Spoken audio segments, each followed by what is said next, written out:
All right, I'm Nick. Today we are taking the time. We're making that video about the Native TitanX. I tried to make it the other day, but I got a little sidetracked on kayak weight. I think I may have been a little bit misunderstood. Maybe the people didn't watch the whole video in some circumstances. Kayak weight matters to me. Not saying it matters to everybody, and it certainly doesn't matter to manufacturers who are targeting the group of folks who don't care. But we're not talking about that today. Today, we're going to actually make the video about the Native TitanX. This is try 2. The camera battery died. The video doesn't want to be made, but it's happening. So, here it is. Thought about this for the last few weeks since it was released. It is the best kayak released at iCast for what the market needs or what the market wants.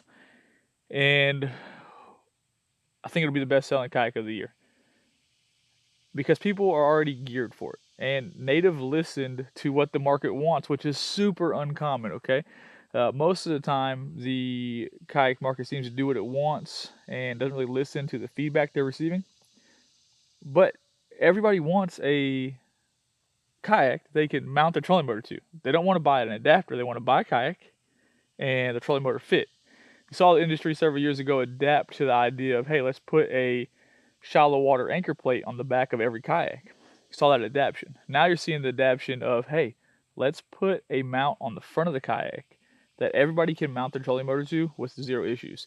And the market is ready for that, right? So take into consideration the guy who purchased an Autopilot 136 or 120.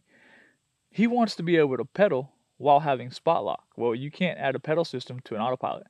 But the Native TitanX has a pedal system into it. So if you wanted to buy a kayak just to pedal with the idea of, hey, maybe I'll put a trolling motor on it later, fantastic, you can just pedal. If you already have a trolling motor that you jerry-rigged onto a different kayak, and we're talking trolling motor, I'm talking spot lock front of the kayak mount, okay? You already have the trolling motor. So you can sell the kayak you have, buy the kayak, you already have a battery and a trolling motor, and just put it on that kayak. Same thing with the guy who said he bought a Torpedo, or a girl who bought a Torpedo, or a Newport Vessels, or whatever they have. It's ready for that on the rear of the kayak. So you can sell the kayak that you maybe, fiddled and, added all these pieces to make it work on the back or the front of that kayak. And you can buy a kayak that was designed to take a trolling motor on the front or the rear. That's a big deal because people already have the batteries. A person might already have a $500 or $1,000 battery to power their trolling motor. They don't need to go buy that. They can buy a pedal kayak. They have a trolling motor, or they have a battery, or they already have both, and they can just put that in place and they're good to go. Now, here's the other big thing. There's a lot of kayak trails, bass fishing tournaments. Some of them allow motors, some of them don't. But you have a pedal system. So if you're going to go fish a place that allows you to have a motor, fantastic. Now, if you're going to go fish a tournament that says, hey, no motors, no big deal. Just pull the quick release and pull the trolling motor off and go pedal. And those are the reasons that I think that it will go over as the best selling and best all-around received kayak of 2023. It's a boat in my mind, right? It's a plastic John boat. Someone in one of the comments in the last video called his kayak a John Yak. A John Yak, yeah. So that's what it is. It is a plastic John boat in my mind. But it has a pedal drive built into the middle of it, which is fantastic. And it's going to open the door to folks who want to add their trolling motors, to folks who maybe they fished 2 tournament trails, they needed 2 different kayaks. Now they only need 1 kayak. They can rig it the exact same and just pull the trolling motor off or put the trolling motor on. Or you got a guy who wants to put a Torpedo, a Bixby, a Newport on the back of it and just go from A to B, but he wants his pedals because the pedals are a stealthier approach. And maybe he's fishing a body of water where the fish are easily spooked. That's it. That kayak wins in all of those categories. Now, the ability to spin the seat around, super cool too, okay? That's going to help, right? But those are things that, they're just extras. That's just a well-built design system.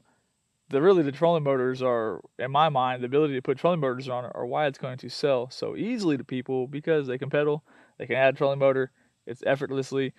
They don't have to drill holes into the kayak. I talk to people on the phone every week who are terrified to drill holes in their kayak. Well, now you have replacement pucks that you can just drill holes in. Oh, I messed up. Let me call Native and get a new one. You got a computer, got a new one, and you're good to go. That stuff is super important. I think it's gonna go over really, really, really well, okay? I wouldn't be surprised to see a ton of people sell their autopilots. I wouldn't be surprised to see a ton of people sell their pro anglers that have torpedoes on the back of them or their outbacks, because instant reverse is a major advantage on the water. And if you can go into a situation, trolling motor to a spot, use the pedals, back pedal, pedal forward, position the kayak way better than you can with the trolling motor, that's important. Because spot lock is cool, right? Everybody knows spot lock is cool, but spot lock only allows you to anchor into the wind or into the current. But you can always pedal backwards and keep everything straight. Be very, very interesting to see what happens throughout the year. Those are my thoughts. I had a bunch of questions about it. You know, I talked about the E-PDL, but the question was, Nick, what about the Titan X? Well, that's my thoughts on it, okay? I think it's a fantastic thing. I think it'll do very, very well in the bass fishing community. It'll be on a trailer because it's heavy, and that's perfectly fine, okay? So those are my thoughts. If you guys have comments, let me know your thoughts on the Titan X down below, and we'll see. I look forward to finding out how many they sell or, you know, having a general idea when you see them on the water. So thanks for watching.